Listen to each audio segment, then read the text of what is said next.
കോൺഗ്രസിൽ പുതിയ വിവാദങ്ങൾക്കും ചർച്ചകൾക്കും തുടക്കമിട്ട ഡോക്ടർ ശശി തരൂരിന്റെ മറ്റൊരു വിവരം കൂടി വരുന്നുണ്ട്. മുഖ്യമന്ത്രി സർവേ പോസ്റ്റ്. അതും വലിയ വിവാദങ്ങൾക്കിടയാക്കിയിരിക്കുകയാണ്. ഇപ്പോൾ സ്വകാര്യ ഏജൻസി നടത്തിയ സർവേയിൽ കോൺഗ്രസിൽ മുഖ്യമന്ത്രിയാകാൻ തനിക്കാണ് കൂടുതൽ പിന്തുണ എന്ന റിപ്പോർട്ടാണ് ഈ ചർച്ചകൾക്ക് വഴിമരുന്നിട്ടത്. ഡോക്ടർ ശശി തരൂർ പങ്കുവച്ച സർവേയെ തള്ളിയും പരിഹസിച്ചും കോൺഗ്രസ് നേതാക്കൾ രംഗത്തെത്തിയിട്ടുണ്ട്.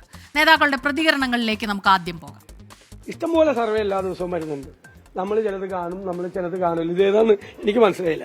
ഓൾ ഇന്ത്യ കോൺഗ്രസ് കമ്മിറ്റി എന്നുള്ള നിലയിൽ അവർ പറയുന്ന കാര്യങ്ങൾ മുതിർന്ന നേതാക്കന്മാരുമായി ചർച്ച ചെയ്തതിന് ശേഷം അത്തരം കാര്യങ്ങളൊക്കെ തീരുമാനം കൈക്കൊള്ളുന്നു. ഈ സർവേക്കൊന്നും ഒരു വിശ്വാസ്യതയില്ല. ഇത് കുക്ക് ചെയ്തെടുത്ത ഒരു സാധനമാണ്.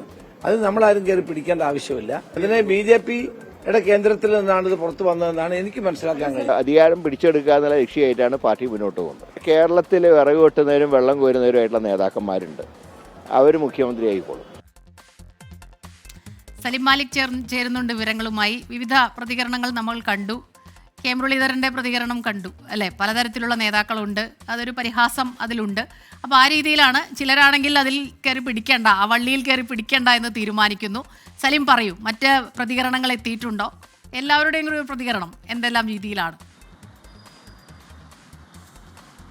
സ്മിത, കോൺഗ്രസിന്റെ പ്രധാനപ്പെട്ട നേതാക്കളെല്ലാം തന്നെ ആ സർവേയുമായി ബന്ധപ്പെട്ട് ഇന്ന് പ്രതികരണം നടത്തിയിരുന്നു. അതിൽ പ്രതിപക്ഷ നേതാവ് VD സതീശനുണ്ട്, രമേശ് ചെന്നിത്തലയുണ്ട്, MM ഹസനും ഒപ്പം തന്നെ കെ മുരളീധരനും ഉൾപ്പെടെയുള്ള പ്രധാനപ്പെട്ട നേതാക്കൾ, അടൂർ പ്രകാശ് ഉൾപ്പെടെയുള്ളവർ ഈ പ്രതികരണം നടത്തി. എല്ലാവരും ഒറ്റക്കെട്ടായി ഒരേ സ്വരത്തിൽ ശശി തരൂരിനെ തള്ളുകയും ആ സർവേയെ തള്ളുകയും ചെയ്യുന്നു. എന്ന് മാത്രമല്ല, ചിലർ ശശി തരൂരിന് പരിഹാസത്തിലാണ് മറുപടി നൽകുന്നത്. അതിൽ കെ മുരളീധരൻ പറഞ്ഞ ഒരു കാര്യം വളരെ പ്രധാനമാണ്. അതായത് കേരളത്തിൽ കോൺഗ്രസിന് വേണ്ടി വിറക് വെട്ടുകയും വെള്ളം കോരുകയും ചെയ്യുന്നവർ മുഖ്യമന്ത്രി ആയിക്കോളും എന്നുള്ളതായിരുന്നു ഒരു പ്രതികരണം. അതായത് കേരളത്തിൽ ശശി തരൂർ കാര്യമായി കഴിഞ്ഞ കുറേ കാലമായി കേരളത്തിൽ ഏതെങ്കിലും തരത്തിലുള്ള രാഷ്ട്രീയ പ്രവർത്തന രംഗത്തോ സംഘടനാ പ്രവർത്തന രംഗത്തോ സജീവമായി നിൽക്കുന്നയാളല്ല. അതുകൊണ്ട് തന്നെ തരൂരിന്റെ ആ അഭാവത്തെ കൂടി പരിഹസിച്ചുകൊണ്ടായിരുന്നു കെ മുരളീധരന്റെ പരാമർശം.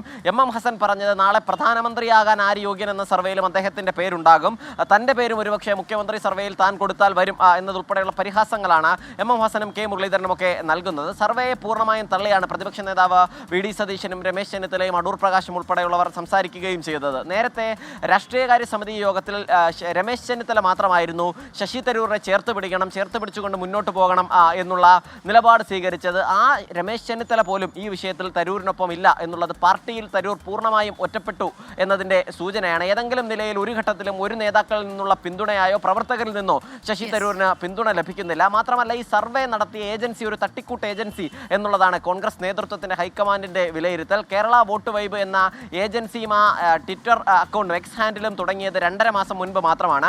ഇന്നലെ ഈ സർവേ പങ്കുവച്ചപ്പോൾ 50-ൽ താഴെയായിരുന്നു അതിന്റെ ഫോളോവേഴ്സ്. ഇന്ന് 150 ഫോളോവേഴ്സിലേക്ക് മാത്രം മാറിയ തട്ടിക്കൂട്ട് ഏജൻസിയുടെ സർവേക്ക് മുഖം കൊടുക്കേണ്ടതില്ല എന്നുള്ളതാണ് പറയുന്നത്. മാത്രമല്ല, ആ സർവേ ശശി തരൂർ പങ്കുവച്ചത് കൃത്യമായ രാഷ്ട്രീയ ലക്ഷ്യത്തോടു കൂടിയാണ്. കേരളത്തിലുള്ള ഏറ്റവും ജനപ്രീതിയുള്ള കോൺഗ്രസ് നേതാവ് താനാണെന്ന് വരുത്തി തീർക്കാനുള്ള ശശി തരൂരിന്റെ മുഖ്യമന്ത്രി സർവേ പോസ്റ്റ് തള്ളുകയാണ് കോൺഗ്രസ് നേതാക്കൾ. സലിം മാലിക്കാണ് വിവരങ്ങളുമായി തിരുവനന്തപുരത്ത് നിന്നും ചേർന്നത്.